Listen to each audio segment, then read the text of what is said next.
Hello friends and welcome to the Exams Made Simple, and we are back again with the Hindu complete newspaper analysis for 12th of October 2020. तो 12 October 2020 का the Hindu newspaper का analysis देखेंगे. Before we start, those who want to see the current affairs notes they can get that from our website temsias.com. TEMS यानी कि the exams made simple TEMS temsias.com temsias.com में जाकर के देख सकते हैं. नीचे लिंक भी मैं दे देता हूँ. अगर आपको टेलीग्राम चैनल ज्वाइन करना है तो just search Tems UPSC TEMS UPSC. अगर आप टेम्स UPSC सर्च करेंगे चैनल को टेलीग्राम में तो आपको हमारा चैनल मिल जाएगा the exams made simple official. तो आप वहाँ से ज्वाइन कर सकते हैं. जस्ट सर्च टेम्स UPSC, ठीक है ना, और कुछ नहीं करना. टेलीग्राम ओपन करो, टेम्स UPSC सर्च करो, आपको मिल जाएगा, ठीक है ना.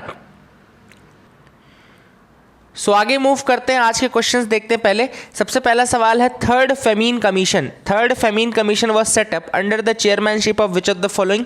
इनमें से किसकी चेयरमैनशिप के अंतर्गत थर्ड फेमीन कमीशन बनाया गया. तो options are A Sir James Lyall, B Sir Anthony MacDonnell, C Sir Richard Strachey या D none of the above.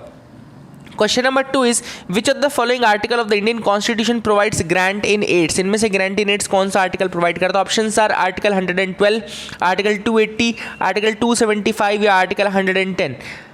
Question number 3 is which of the following act made provision for setting up of joint public service commission for 2 or more provinces. Options are A Government of India Act 1919, B Government of India Act 1935, C Government of India Act 1858 या D Indian Council Act of 1892. So these are the 3 questions for you today. Please do try to answer these questions. Easy questions है, बहुत ज़्यादा tough question नहीं है. Easy से लेकर के tough तक के सारे लेवल के क्वेश्चंस हम देखेंगे, but these are easy questions. Please do try to attempt these questions. Okay? Objectives attempt करने की कोशिश करिए. जितना करेंगे वैसे ही आपकी प्रैक्टिस होगी एंड फिर अभी तभी आपको ऐसा होगा कि कुछ आंसर आपको ऐसे ही आ जाएंगे. So let's move to the news analysis part. पहली जो न्यूज़ है वो है from the front page, paper strip virus test to be out soon. Okay, paper strip virus test एक नया आएगा. अब हो क्या रहा है, बेसिकली इंडियन जो हेल्थ मिनिस्ट्री है, it has developed a new test जिसका नाम है Feluda. Okay, Feluda paper strip test, याद रखिएगा. The Feluda paper strip test is there for the SARS-CoV-2 diagnosis. Okay, paper Feluda ये आपका पेपर स्ट्रिप टेस्ट है, फेलूदा इसको बोलते हैं, और SARS-CoV-2 वायरस के लिए. इसको डेवलप किसने किया? इसको डेवलप किया CSIR की IGIB ने. जो जीनोमिक्स इंस्टीट्यूट है उसने इसको लॉन्च किया, याद रखिएगा. CSIR के अंतर्गत आता है, इंडियन जीनोमिक्स का इंस्टीट्यूट है IGIB, उसने इसको डेवलप किया, ठीक है ना. तो that is another important thing which you should remember. CSIR IGIB has developed this Feluda test. नाम इसका क्या है? फेलूदा टेस्ट है, और ये पेपर स्ट्रिप टेस्ट है, SARS-CoV-2 के लिए है. काफ़ी अच्छी सेंसिटिविटी और स्पेसिफिसिटी आई है, मतलब कि इसकी एफिशिएंसी भी काफ़ी अच्छी है, और 96% सेंसिटिविटी है. तो मतलब इसका जल्दी ये टेस्ट कर लेता है for the virus. It is also very accurate in determining the virus. Okay, और टाइम भी ये कम लेता है, ठीक है. और यही एक टेस्ट है जिस कल भी मैंने आपको बताया था कि फेलूदा ही वो टेस्ट है जिसमें क्रिस्पर टेक्नोलॉजी का यूज़ किया गया है. क्रिस्पर टेक्नोलॉजी का यूज़ किया गया है इन दिस, एंड फेलूदा इसका नाम है. और CSIR institute of genomics and integrative biology बोलते हैं. क्या बोलते हैं? जीनोमिक्स का institute of genomics and integrative biology बोलते हैं. It is the name, and it is very quicker method of determining COVID-19. It's a cheap method also. Quick भी है और चीप मेथड भी है फॉर डिटरमाइनिंग द COVID-19. अब यहाँ पे देखो लिखा हुआ है कि RT-PCR कम से कम 1.5 घंटे लेती है, और रैपिड एंटीजन कम से कम 30 मिनट लेती है. ट्रू नेट टेस्ट होता है जो 60 मिनट में रिजल्ट देती है. वहीं पे अगर ये देखो तो ये भी बहुत फास्ट है. अब ये पेपर स्ट्रिप टेस्ट है, और based on the test in over 2000 patient it showed 96% sensitivity. 96% sensitivity इसने शो की, याद रखिएगा. And is it similar to the pregnancy color code test? The paper strip generates 2 lines for the positive result and 1 line for the case of a negative result. अगर positive है तो 2 line आ जाएंगी, अगर negative है तो 1 line आएगी, जैसा कि प्रेगनेंसी टेस्ट में होता है. However, this is a nucleic acid test and not a protein based one. तो ये याद रखें जरूर. इंपॉर्टेंट डिफरेंस ये है कि ये न्यूक्लिक एसिड टेस्ट है, ना कि प्रोटीन बेस्ड टेस्ट है. It's a nucleic acid test, not a protein based test. तो this is a point of difference. उसको भी आप याद रख सकते हैं. देखो दिया हुआ है तो उसको याद रखना चाहिए, ठीक है ना. आगे मूव करते हैं, देखते हैं और क्या इंपॉर्टेंट न्यूज़ आइटम्स है जिसके बारे में हमको जानना है. So you can move with me. तो काफ़ी न्यूज़ आइटम्स हिंदू में आते हैं, काफ़ी नहीं आते। जो नहीं आते मैं वो भी आपको बताऊंगा, मैंने उनकी भी नोट्स प्रिपेयर कर दी है। मैं रात को ये सब काम कर लेता हूँ और आप लोगों के लिए कि प्रिपेयर कर लूँ नोट्स पूरा, ताकि आपको कोई दिक्कत ना हो, आपको अवेलेबल रहे, वीडियो के साथ ही पूरे नोट्स आपको अवेलेबल हो जाएँ, ठीक है ना। सो आगे देखते हैं और क्या इंपॉर्टेंट न्यूज़ आइटम्स है जो कि हमको डिस्कस करना है। एडिटोरियल में आ गए हम, लेकिन पहले मैं आपको जो दूसरे कुछ इवेंट्स हैं, न्यूज़ आइटम्स है जो नहीं है अभी हिंदू में आज के, वो मैं आपको बताना चाहता हूँ। ये तो आपने देख लिया। एक है blue flag tag for Kasarkod पाडू बिदरी बीचेस। तो ब्लू फ्लैग टैग दिया गया है कासरकोड और पाडू बिदरी बीचेस के लिए।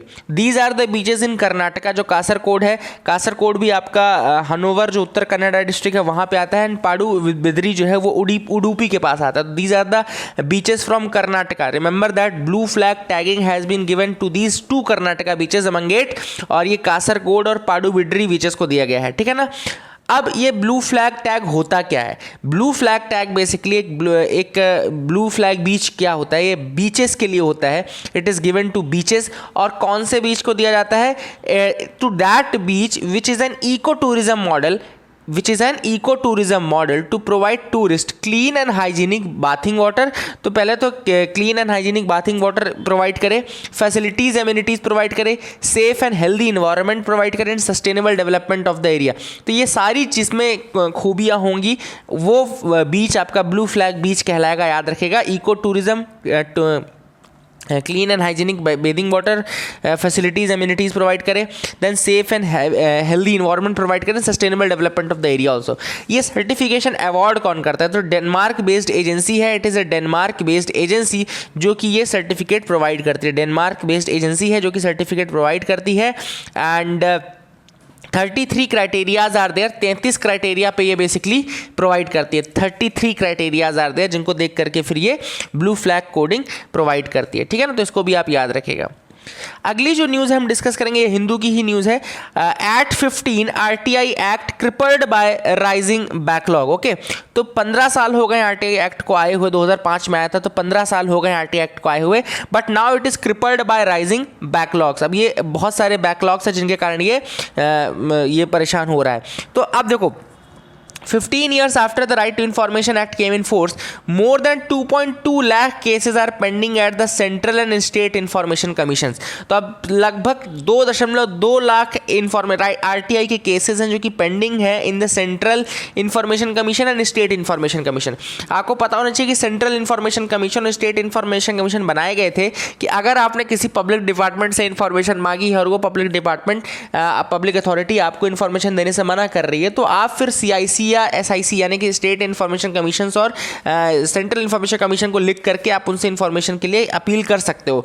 बट लगभग 2.2 लाख केसेस ऐसे हैं जो कि पेंडिंग है। These are the increasing backlogs it is exacerbated by the fact that most of the commissions are functioning at reduced capacity।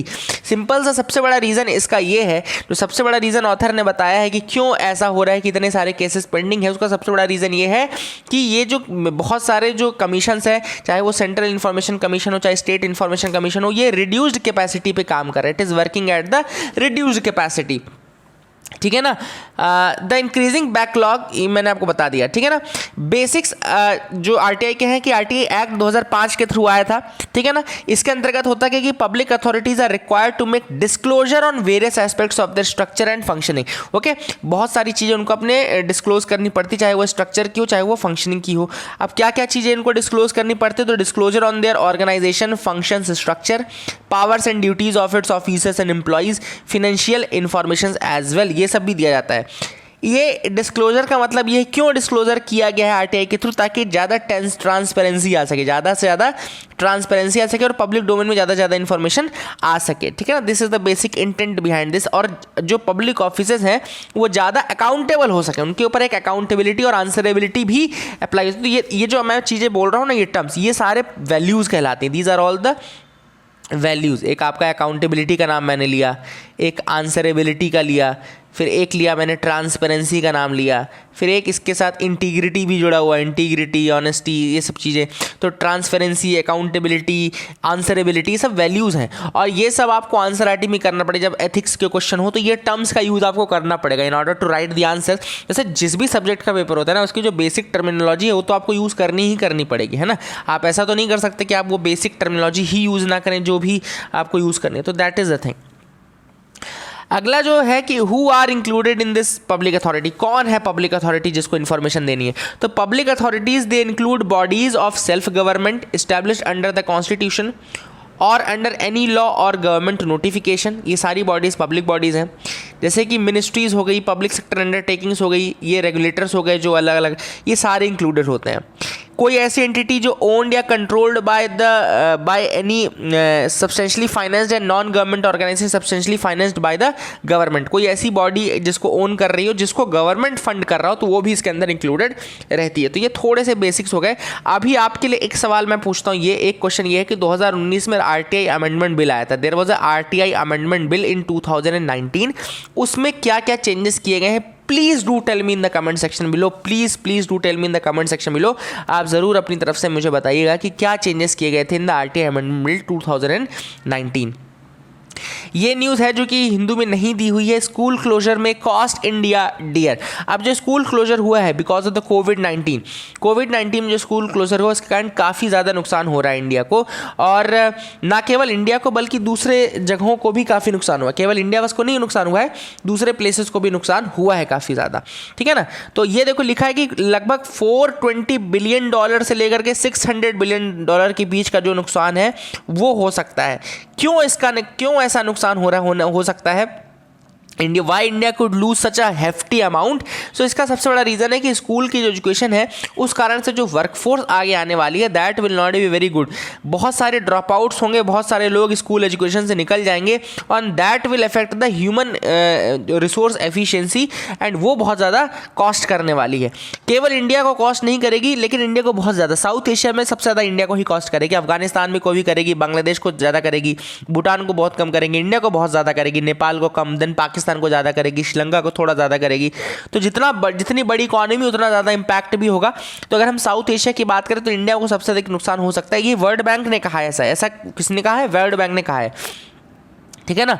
और देखो labour productivity will also take a greater hit of because of the कोविड-19। तो कोविड-19 का देखो school education के कारण जो बच्चे हैं वो ड्रॉप आउट अगर हो गए, उनका कारण ड्रॉप आउट होगा। अगर ड्रॉप आउट होगा तो जो स्कूल एजुकेशन होगा वो प्रॉपरली नहीं मिल पाएगा लोगों को, और उस कारण से जो फ्यूचर ह्यूमन रिसोर्स है that will not be of very good calibre और गुड क्वालिटी, ठीक है ना।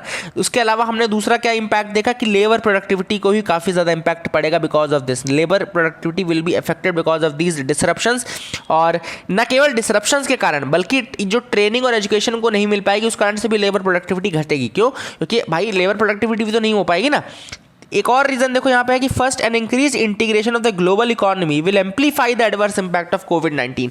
अब दूसरी चीज, एक और चीज ये है कि ये तो कंट्री के अंदर की चीज़ें होंगी कि स्कूल एजुकेशन नहीं हो पाएगा, लेबर प्रोडक्टिविटी नहीं हो पाएगी। दूसरा, जो ग्लोबल इकोनॉमी से कनेक्ट हो चुकी है हर इकोनॉमी, तो वो एम्पलीफाई कर देती है इम्पैक्ट को, क्योंकि कुछ चीज़ों पे हम दूसरी कंट्री पे डिपेंडेंट हैं, तो वो चीज़ें भी नहीं मिल पाएंगी तो हमारा वो सेक्टर भी अफेक्टेड होगा। फिर contagion prevention and physical distancing may render some activities for example hospitality sector unviable. तो बहुत सारे सेक्टर्स हैं जहाँ पे फिजिकल डिस्टेंसिंग का फॉलो ही नहीं किया जा सकता, तो ऐसे जो सेक्टर्स हैं उनको बहुत ज़्यादा नुकसान पहुँच सकता है बिकॉज ऑफ दिस कोविड-19। तो ये सारी चीज़ें हैं, ये सारे इशूज़ हैं जो कि देखने को मिल रहे हैं। इन कारण से काफ़ी ज़्यादा जो लॉस है इकोनॉमी को ओवरऑल हो सकता है। This is as per the world bank, ये वर्ल्ड बैंक ने कहा है एज पर दैट। तो ये मैंने आपको बता दिया। आई hope you got clarity regarding that. इसको याद रखना, काफ़ी अच्छी आर्टिकल थी और इसमें काफ़ी अच्छे पॉइंट्स भी दिए हुए हैं, तो वो पॉइंट्स भी इंपॉर्टेंट है ना। तो आई hope you got clarity regarding that. अगला है prime minister Modi launches physical distribution of property card under the स्वामित्व स्कीम। तो स्वामित्व स्कीम के अंतर्गत क्या हो रहा है, बेसिकली प्रॉपर्टी कार्ड्स बांटे जा रहे हैं। This scheme is intended to help the villagers use property as a financial asset. अब प्रॉपर्टी को फाइनेंशियल एसेट की तरह यूज कर पाए विलेजर्स, इस कारण से उनको क्या किया जा रहा है, स्वामित्व स्कीम के अंतर्गत उनको उनकी प्रॉपर्टी ओनरशिप कार्ड यानी कि फिजिकल कार्ड, एक प्रॉपर्टी कार्ड डिस्ट्रीब्यूट किया जा रहा है। फिजिकल प्रॉपर्टी कार्ड डिस्ट्रीब्यूट किया जा रहा है उन लोगों को, ताकि उनका ओनरशिप का एक कार्ड मिल सके उनको और उसका यूज़ वो कर सकें, ठीक है ना, ओनरशिप का कार्ड मिल सके और वो उसका फाइनेंशियल बेनिफिट फिर उठा सके, ठीक है ना। मिनिस्ट्री ऑफ पंचायती राज के अंतर्गत ये किया गया, काफ़ी इंपॉर्टेंट है, याद रखेगा। अब हम आ जाते हैं आर्टिकल्स में, एडिटोरियल्स में जो हम डिस्कस करेंगे। पहला जो है pandemic and the collective consciousness. अब ये आर्टिकल देखो, इस आर्टिकल में बहुत ज़्यादा इंपॉर्टेंट चीज़ें तो नहीं थी, सिंपल सी बात ये थी कि क्या, जैसे देखो कोई पहला पैंडेमिक तो है नहीं, कोविड-19 is not a new pandemic, इसके पहले भी बहुत सारे पैंडेमिक्स हो चुके हैं ऑलरेडी, और हर पैंडेमिक के समय एक कॉन्शियसनेस जगती है। जैसे अभी एक कॉन्शियसनेस जगी, क्या जगी कि आपको सोशल डिस्टेंसिंग का फॉलो, फिजिकल डिस्टेंसिंग का फॉलो करना है, आपको ये फॉलो करना है, आपको वो फॉलो करना है, चीज़ें आपको पता चली, मास्क लगाना है, आपकी वे ऑफ लाइफ में थोड़े से चेंजेस आए। ऑथर का ये कहना है कि ये पहला कोई पैंडेमिक नहीं था, इसके पहले भी पैंडेमिक हुए थे और इसके पहले भी हमको सेम इसी तरीके की चीज़ें हमारे दिमाग में आई थी कि हमारी एक कॉन्शियसनेस आई। सेम वही चीज़ अभी भी हो रही है। तो क्या ये कोविड-19 में जैसे पहले हमारे दिमाग से जो पहले के मैसेकर्स निकल चुके हैं, वैसे क्या ये भी निकल जाएगा, पहले के जो आपके इवेंट से निकल चुके हैं? तो लिखा है will covid slip out of the global consciousness the same way Spanish flu did. तो स्पेनिश फ्लू कब का था? 1918 का ही तो था, 100 साल पहले ही कहता था, तो वो हमारे दिमाग से निकल गया था। तो क्या कोविड-19 भी निकल जाएगा? तो वही चीज़ ऑथर ने यहाँ पे इसको उठाया कि जो कॉन्शियसनेस आपको होती है उसको आपको रिटेन करना है लॉन्ग टाइम तक, और आपको वो चीज़ें अपने बिहेवियर में लानी है। You have to have behavioural change, then only that will be of some benefit to you people, है ना। अगला जो आर्टिकल है वो है vaccines with a global common good guarantee. अब ये जो आर्टिकल है मैंने इसकी नोट्स बना ली है, तो I will tell you from the notes directly. देखो यहाँ कुछ चीज़ें भी और एक्स्ट्रा भी पढ़ाऊंगा मैं आपको, so don't worry about that. पहले आर्टिकल अपन कंप्लीट कर लेते हैं। हाँ, अब जो पिछला आर्टिकल था, सॉरी पिछला आर्टिकल था, उसमें मैं आपको कुछ और चीज़ें बता देता हूँ। पिछला आर्टिकल में कौन कौन से आउटब्रेक्स कोरोना के पहले हुए थे? तो 1915 से 1926 में एफेलाइटिस लेथार्जिका हुआ था, एफेलाइटिस इंसेफेलाइटिस लेथार्जिका, याद रखिएगा। 1915 से 1926 में इंसेफेलाइटिस लेथार्जिका हुआ था। It was known as lethargic encephalitis. It was a type of epidemic and encephalitis that spread around the world between 1915 and 1926। फिर 1918 से 1920 में स्पेनिश फ्लू हमने देखा कि हुआ था। Before most of the world has recovered from the spread of encephalitis lethargica, there was a new virus जिसमें कि स्पेनिश फ्लू जो कि कहलाता है स्पेनिश फ्लू हुआ था, and this was an viral infection disease caused due to a deadly strain of avian influenza। तो avian influenza के कारण हुआ था। 1974 में स्मॉल पॉक्स का एपिडेमिक आया। उसके अलावा भी और थे, मैंने कुछ कुछ छांटे हैं। 1974 में स्मॉल पॉक्स का एपिडेमिक आया, और स्मॉल पॉक्स ऑफिशियली तो 1980 में इरेडिकेट हुआ था, लेकिन बहुत ज़्यादा हैवॉक किया था 1974 में भी इसने।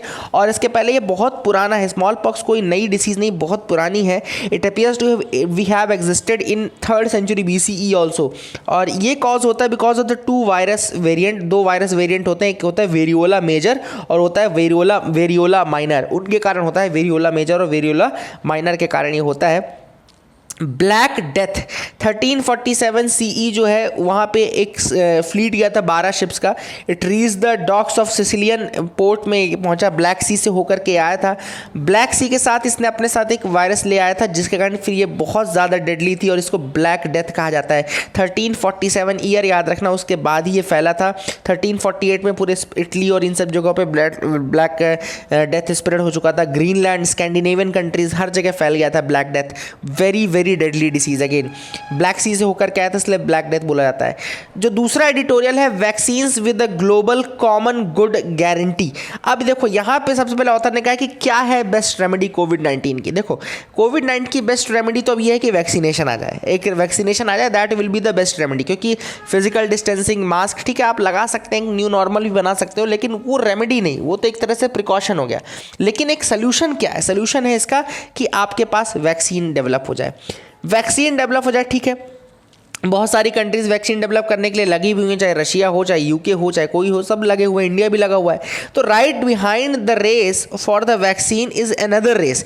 वैक्सीन के लिए तो रेस लगी है, एक दूसरी भी रेस लगी है कि कौन सबसे पहले इसको डेवलप करता है और कौन सबसे पहले इसके बेनिफिट्स को रीप करता है। सिंपल सी बात है, जो वैक्सीन बनाएगा उसको बेनिफिट्स भी होंगे, वो रीप भी करेगा। बट ऑथर ने वही चीज़ यहाँ पर बोली है कि सबसे इंपॉर्टेंट चीज़ यही है कि कोई भी वैक्सीन इफेक्टिव तभी होगी जब वो हर कम्युनिटी को पहुंचे विदाउट एनी डिस्क्रिमिनेशन। सिंपल सा आइडिया इस आर्टिकल में ये है, जो मैंने पहले भी आपको बताया था, वैक्सीन नेशनलिज्म के नाम पे एक आइडिया बताया था कि वैक्सीन नेशनलिज्म नहीं होना चाहिए। मतलब कि ऐसा नहीं चाहिए कि रशिया की वैक्सीन है तो अब वो रशिया में ही यूज़ हो रही है, दूसरी कंट्रीज़ को उसके डोसेज नहीं मिल पा रहे हैं या उन्होंने पेटेंट करा लिया, ऐसा करा लिया।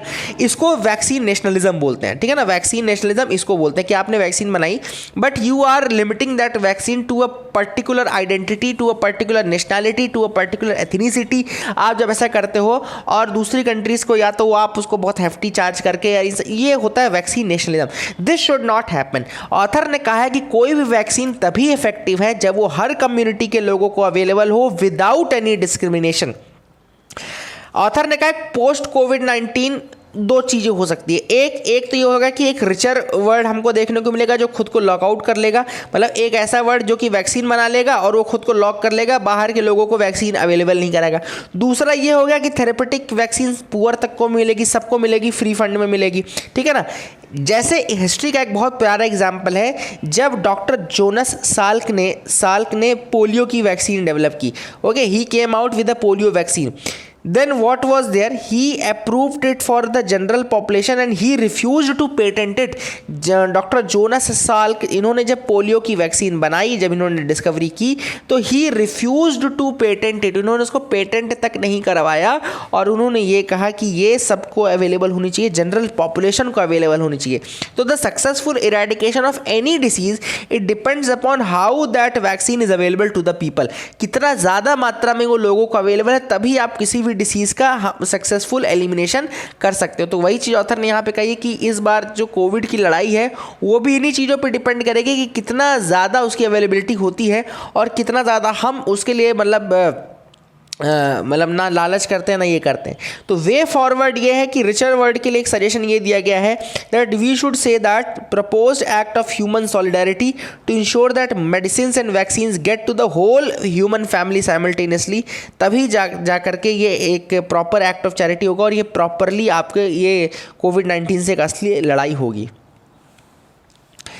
फूड फॉर पीस, अब जो फूड फॉर पीस आर्टिकल है ये वही है कि नोबेल पीस प्राइज़ जो दिया गया है इस बार वो किसको दिया गया है, वो दिया गया है वर्ल्ड फूड प्रोग्राम को, जो कि यूएन का प्रोग्राम है। 1961 में स्टार्ट किया गया था, प्रेसिडेंट आइजनआवर ने इसको स्टार्ट किया था। ओके, तो ये कुछ चीज़ें आपको पता होनी चाहिए, that these are the basic facts जो कि मैंने आपको बता दी। तो 3 दिन से हम डिस्कवर कर रहे हैं इस आर्टिकल को। कल भी मैंने आपको बताया था कि ऑपरेशन लाइफलाइन सूडान करके, जो ऑपरेशन लाइफलाइन सूडान जो है 1989 में स्टार्ट हुआ था, उसका सबसे बड़ा प्रोग्राम है वर्ल्ड फूड प्रोग्राम का। इसके पहले जब अर्थक्वेक आया था ओके ईरान में, तब ये स्टार्ट किया था इसने काम करना। इसका पहला प्रोजेक्ट जो था वो अर्थक्वेक इन ईरान ही था, है ना। इसके अलावा जो अफ्रीकन कंट्रीज़ है वहाँ पे काम करते हैं, जैसे कि Congo, Nigeria, south Sudan, Burkina Faso, Yemen, आपका जो पर्शियन वाला रीजन है वहाँ पे यमन में भी काम किया इन्होंने। तो that is a very important thing. अब यहाँ पे ऑथर ने एक कोट भी किया है, लॉर्ड जॉन बॉयड ओर को किया है। उन्होंने 1949 में ये कोट किया था कि peace cannot be built upon an empty stomachs, peace cannot be built upon empty stomachs। अब देखो ये जो लाइन है, it can be a ऐसे ऑल्सो, ये अपने आप में एक ऐसे भी आ सकता है, ऐसे के रूप में आ सकता है, वेरी इंपॉर्टेंट। तो आपके लिए एक होमवर्क के लिए क्वेश्चन है कि piece can not be built upon empty stomachs. इसके ऊपर अगर आप आर्टिकल लिखना चाहें, ऐसे लिखना चाहें, तो just try a 500 word article, not a big one, बहुत बड़ा नहीं है मैं बोल रहा हूँ, जस्ट 500 वर्ड का आर्टिकल होगा। 500 वर्ड कितने पेज का होगा, देखो 3 पेज का होता है। 500 वर्ड मेरे हिसाब से 3 पेज होगा, 150 वर्ड ईच, तो 1 2 3 450 होगा। 3 to 3.5 पेज में आप लिख सकते हो piece can not be built on empty stomachs. तो ये आप लिख सकते हो, आपको पता भी चलेगा कि लॉर्ड जॉन बॉयड और ने किया है। ओके, तो आप इसके ऊपर आर्टिकल लिखो, ठीक है।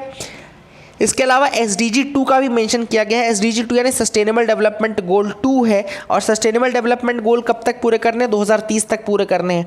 उसका भी जो गोल 2 है वो यही है कि एक जो वर्ड है उसको हंगर फ्री वर्ड बनाना है, that should be hunger free world. तो उसके ऊपर ये पूरा चीज़ था। तो these are the things which are there. तो ये सारी चीज़ें आपको मैंने बता दी हैं। तो अचीव जीरो हंगर बाय 2030, तो ये आर्टिकल्स हमने डिस्कस कर लिया। अब आगे मूव करते हैं, देखते हैं और क्या इंपॉर्टेंट न्यूज़ आइटम्स है जिनके बारे में हमको देखना है। Promised free vehicles funds it's all fake. अब ये देखो, ये आर्टिकल जो है बहुत इंपॉर्टेंट आर्टिकल है क्योंकि ये फेक स्कीम्स के ऊपर है। फेक स्कीम्स मतलब क्या होता है, कई बार गवर्नमेंट की जैसी वेबसाइट्स बना करके, गवर्नमेंट जैसी स्कीम्स बना करके बहुत सारे अनजान लोगों को जो थोड़ा इतने ज़्यादा अवेयर नहीं है या इतने ज़्यादा एजुकेटेड नहीं, उनको बेवकूफ़ बना करके उनसे पैसे ऐंठे जा रहे हैं। This is happening. जैसे प्राइम मिनिस्टर स्कूटी योजना के नाम से, प्राइम मिनिस्टर स्कूटी योजना नाम की कोई स्कीम है ही नहीं अवेलेबल, और उसका यूज़ किया जा रहा है। एक इसका यहाँ पे नाम लिया ग्राम विकास रोजगार योजना। ग्राम विकास रोजगार योजना नाम देखो बिल्कुल ऐसा चुना गया जैसे योजनाओं का होता है। ग्राम विकास रोजगार योजना के तहत सरपंचों को डायरेक्टली लेटर चले गए गवर्नमेंट की तरफ से, मतलब फेक लेटर चले गए। उन्होंने ये बोला कि आप 1200 रुपये पर कैंडिडेट इकट्ठा कर लो और आपको इनरोल कर लिया जाएगा, ये हो जाएगा, वो हो जाएगा। कुछ लोगों ने दे भी दिया। ऐसे ही प्राइम मिनिस्टर स्कूटी योजना के तहत बोला कि आप भैया पूरी स्कूटी 40,000 की आती है, आप केवल 2,000 दे देंगे, आपको स्कूटी मिल जाएगी। उन्होंने दे भी दिए बिना कुछ पता किए, भैया सरकार की तरफ से तो मिल ही रहा होगा। तो these were the things which are happening, and इनको टैकल करना बहुत ज़्यादा ज़रूरी है क्योंकि बहुत लोगों का नुकसान भी होता है। बहुत सारे अनजान ऐसे लोग होते हैं जिनको कि लूटा जा रहा है सीधे सीधे। तो how can you tackle this problem? How to tackle this problem? सबसे पहली चीज़ जैसे पीआईबी ने एक इनिशिएटिव स्टार्ट किया। देखो कई लोगों को आप में से पीआईबी ही नहीं पता है। मुझे कई लोग मैसेज करते हैं, सर व्हाट इज़ पीआईबी? यार आप यूपीएससी की तैयारी कर रहे हो, you are not aware about the most important sources of UPSC, press information bureau इसको बोलते हैं। प्रेस इन्फॉर्मेशन ब्यूरो ये गवर्नमेंट माउथ पीस की तरह काम करता है, जो गवर्नमेंट की स्कीम्स और गवर्नमेंट में जो कुछ भी हो मिनिस्ट्री वाइज लेवल पे हर चीज़ें आपको डिटेल देता है। तो please make sure you know this for the future. PIB होता है प्रेस इन्फॉर्मेशन ब्यूरो, बहुत ज़्यादा इंपॉर्टेंट सोर्स है। I will say it is even more important than the Hindu से भी ज़्यादा इंपॉर्टेंट पीआईबी आपका रहता है, क्योंकि जो जिस तरीके से वो बोलते हैं that is a very valid source of preparation, ठीक है ना। Now how to tackle the problem? तो पीआईबी का फैक्ट चेकिंग इनिशिएटिव ऑलरेडी है। अगर आपने कभी पीआईबी की वेबसाइट खोली देखो उसमें लिखा भी रहता है, फैक्ट चेकिंग नाम से एक अलग से बना भी रहता है। ओके, तो वो होता है। दूसरा चीज़ तो ये होना चाहिए कि सोशल मीडिया टेक्नोलॉजी कंपनीज जो हैं वो डेडिकेटेड पॉलिसीज़ बनाएं कि किस तरीके से इनको हैंडल करना है या फैक्ट चेक करना है। कोई भी चीज़ अगर सोशल मीडिया में आ रही है, क्योंकि सबसे अधिक जो इसमें यूज़ किया जाता है वो सोशल मीडिया का ही यूज़ किया जाता है ना। सोशल मीडिया के थ्रू ही ये सारी स्कीम्स को कैरी आउट किया जाता है, और सोशल मीडिया में ही जो दूसरी चीज़, सोशल मीडिया भी नहीं, एक कहना चाहिए ऑनलाइन स्पेस का यूज़ किया जाता है। जब ऑनलाइन स्पेस का ही यूज़ किया जा रहा है तो ये सारी चीज़ें तो ऑलरेडी इनको रोकने की ज़रूरत है, इनको चेक करने की ज़रूरत है। Third is that most of these fake schemes operate through websites which look like government portals, है ना। ऐसी वेबसाइट्स के थ्रू होता है जो गवर्नमेंट पोर्टल की जैसे दिखाई देते हैं। Websites that have name similar to the government schemes need to be monitored. अब ऐसी वेबसाइट जिनके गवर्नमेंट जैसे नाम हो उनको मॉनिटर करने की जरूरत है। They should be properly monitored. The same can be done with the bank account name. अब बैंक अकाउंट को भी एक बार, और ये लोगों के ऊपर भी होता है यार कि उनको एटलीस्ट ये चीज़ चेक करनी चाहिए एक बार कि क्या वो सही जगह पैसा दे रहे हैं या नहीं दे रहे हैं, कोई चीज़ सही कर रहे हैं। मतलब कि ठीक है, आप कहीं पे भी कैसे पैसा दे सकते हो जब तक आपको पता नहीं कि वो क्या चीज़ है। यार एटलीस्ट उसका थोड़ा तो आपके पास एस्टेब्लिशमेंट होना चाहिए कि इट इज़ समथिंग, ये ऐसा काम कर रहा है, चलो ये ठीक है। अनजान एक अचानक से लेटर आता है, आप अचानक से उसमें पैसा दे देते हो। कई बार मैंने ऑनलाइन प्लेटफॉर्म से भी देखा, कई लोग मुझे मैसेज करते हैं कि सर एक हमको नंबर मिला, उन्होंने कहा कि मैं सारी नोट्स आपको प्रोवाइड कर दूंगा, आप इतने पैसे दे दो। वो बिना कुछ देखे, बिना उस व्यक्ति की कभी आवाज़ नहीं सुनी, आपने उसको कभी देखा नहीं उस व्यक्ति को, आपने उसको ट्रांसफ़र कर दिए पूरे पैसे, 10,000 20,000 30,000 आपने ट्रांसफ़र कर दिया, और आप फिर बोलते हो कि सर वो पैसा नहीं दे रहा। मतलब उसने ना नोट्स प्रोवाइड की ना कुछ प्रोवाइड की। तो दिस हैपन्स, और यहाँ पर आपका बहुत बड़ा रोल होता है कि आप किस तरीके से मतलब अवेयर हो, आप कितने अवेयर हो, that is the most important thing. तो that these all are the important issues which need to be handled. Government का भी काम यह है कि ब्रॉडकास्ट और एडवर्टाइजमेंट्स के थ्रू वो बताती रहे कि क्या उसकी स्कीम्स चल रही हैं। सबसे इंपॉर्टेंट चीज़, दूसरी चीज़ ये बताती रहे कि क्या उसकी स्कीम नहीं चल रही है। जैसे कि उसको ये भी बताना चाहिए कि क्या है फेक है, क्या जेन्युइन है, जेन्युइन का क्या तरीका है, किस तरीके से आप जेन्युइन चीज़ों को जान सकते हैं। ये सारी चीज़ें मतलब कि गवर्नमेंट को बताते रहना चाहिए लोगों को, तभी वो अवेयर रहेंगे। आगे मूव करते हैं, देखते हैं और क्या इंपॉर्टेंट आर्टिकल्स है जिनके बारे में हमको देखना है। बहुत सारे न्यूज़ आइटम्स मैंने अभी लिखे हुए हैं। ब्लू फ्लैग टैग मैंने आपको कासरकोड और पाडुबिद्री को बता दिया है, कर्नाटका के हैं।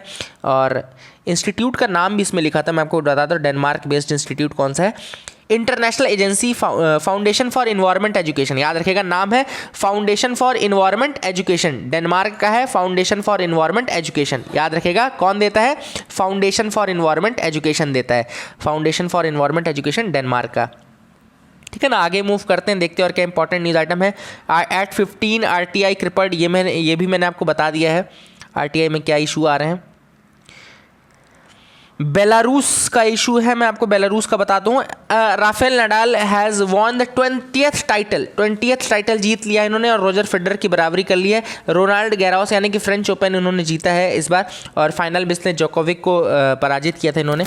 ओके, तो highest grand slams 20th number का है। अब देखो इसके अलावा जो कुछ चीज़ें नहीं थी वो मैं आपको बताता हूँ। एक चीज़ थी बिजौलिया मूवमेंट। बिजौलिया मूवमेंट राजस्थान में हुआ था, उसके बारे में आपको बताता हूँ। बिजौलिया एक जगह है NH27 भीलवाड़ा डिस्ट्रिक्ट, जो कि आपके 50 किलोमीटर कोटा से दूर पे है, राजस्थान का है, और it was the part of Mewar. याद रखिएगा, पहली चीज़ तो इंपॉर्टेंट है, बिजौलिया किसका पार्ट था, मेवाड़ का पार्ट था बिफोर इंडिपेंडेंस। हुआ यह था कि 1897 में एक मूवमेंट स्टार्ट हुआ था साधु सीताराम द्वारा। साधु सीताराम ने स्टार्ट किया था। फर्स्ट फेज जो मूवमेंट का था वो तभी 1897 में स्टार्ट हुआ था बिजौलिया मूवमेंट का। दो फेजेस में ये मूवमेंट चला, एक 1897 से 1915 तक, बहुत लंबा मूवमेंट चला था ये, और दूसरा फिर 1915 के बाद चला। तो ये साधु सीताराम ने स्टार्ट किया था। उस समय कृष्णा सिंह नाम का चीफटेन था बिजौलिया में, कृष्णा सिंह नाम का चीफटेन था, और कृष्णा सिंह बहुत ज़्यादा टैक्सेस लेता था, बहुत सारे टैक्सेस लेता था। फिर 1906 में कृष्णा सिंह की मृत्यु हो गई, और उसके बाद पृथ्वी सिंह उसका सक्सेसर आया। पृथ्वी सिंह उसका भी बाप निकला, बेटा नहीं था, उसका बाप ही निकला। वो और ज़्यादा टैक्सेस लेने लगा, और ज़्यादा परेशान करने लगा। तो फिर 1916 में फिर से लड़ाई शुरू हुई। बहुत सारे नए लोग आए, जैसे कि विजय सिंह पाठक आए, and he was a legendary freedom fighter. He join the movement in 1916, Vijay Singh पाठक, और उन्होंने कुछ चीज़ें लिखना शुरू किया। फिर बिंदुलाल भट्टाचार्य भी आए, है ना, इंक्वायरी कमीशन आई, एक ब्रिटिश अथॉरिटीज़ ने एक इंक्वायरी कमीशन बनाई जिसको बिंदुलाल भट्टाचार्य हेड कर रहे थे। 84 टैक्स, 84 टैक्सेस वर देयर, जो कि उस समय वहाँ पे चल रहे थे। तो ये था पूरा आपका Bijolia movement. This was all about the Bijolia movement. ये आपका बिजौलिया मूवमेंट के बारे में था। अब मैं आपको बेलारूस के बारे में थोड़ा बता देता हूँ। बेलारूस के जो प्रेसिडेंट हैं वो 26 साल से वहाँ पे, एक तरीके से कहना चाहिए कि जो डेस्पोटिक रूल है वो 26 साल से डिक्टेटोरियल रूल उनका चल रहा है। अब जाकर के उनको लोग अपोज करना शुरू कर रहे हैं। बेलारूस के प्रेसिडेंट अलेक्जेंडर ग्रिगोरिविच लुकाशेंको नाम आपने काफ़ी सुना होगा, लुकाशेंको न्यूज़ में भी सुना होगा। तो he is the Belarusian president जिसका काफ़ी ज़्यादा अपोज किया जा रहा है, and he was reelected in a disputed poll. तो री इलेक्ट हुए थे लेकिन डिस्प्यूटेड पोल में हुए थे, एंड ये पोल क्यों डिस्प्यूटेड था, क्योंकि कहा जाता है कि there are allegations of vote rigging के एलिगेशंस हैं, and he is lagging credibility also. तो ये काफ़ी ज़्यादा क्रेडिबिलिटी को लूज़ कर चुका है लुकाशेंको। बेलारूस का मैप आपको दिखा दूँ तो देखो, बेलारूस है, ऊपर आपको यहाँ पे लातविया दिख रहा होगा, यहाँ लिथुआनिया दिख रहा होगा, यहाँ पोलैंड दिख रहा होगा। ये सब बॉर्डर कंट्रीज़ है, लातविया, लिथुआनिया, पोलैंड, और नीचे यूक्रेन भी आपको दिख रहा होगा। देखो, लातविया, लिथुआनिया, पोलैंड, यूक्रेन। इधर साइड आपको देखो दिख रहा होगा आपका रशिया दिख रहा होगा, दिस इज़ रशिया। ये कंट्रीज़ हैं जो कि बॉर्डर टच करता है, Russia, Latvia, Lithuania, Poland and Ukraine and Russia. ये कंट्रीज़ इसको टच करती है बेलारूस को। तो मैंने आपको वो चीज़ दिखा दी, I hope you got clarity. Rafael Nadal has won the 20th grand slam, French Open 20वां ग्रैंड स्लैम है जो कि उन्होंने जीता है। That is another thing which is important, and that is it for the day. बाकी के जो न्यूज़ आइटम्स है आप एक बार रीड कर लीजिएगा, यहाँ मैंने आपको बता दिया है। थर्ड जो फेमीन कमीशन था सेंट एंथोनी मैकडोनल ने स्टार्ट किया था, ग्रांटीनेट आर्टिकल 275। बहुत ईजी है क्योंकि ये तो बजट का है, ये आपका उसका है 280 किसका, फाइनेंस कमीशन का है, ये टाइप्स ऑफ बिल्स का है ना, याद रखिएगा। पब्लिक सर्विस कमीशन का भी बहुत ईजी है, जो गवर्नमेंट ऑफ इंडिया 1935 था उसने जॉइंट पब्लिक सर्विस कमीशन के बारे में बोला। तो that is it for the day friends, I hope you got clarity about the news analysis. अगर आपको पसंद आए तो please do like and do share. That is it for the day, thank you and have a nice day.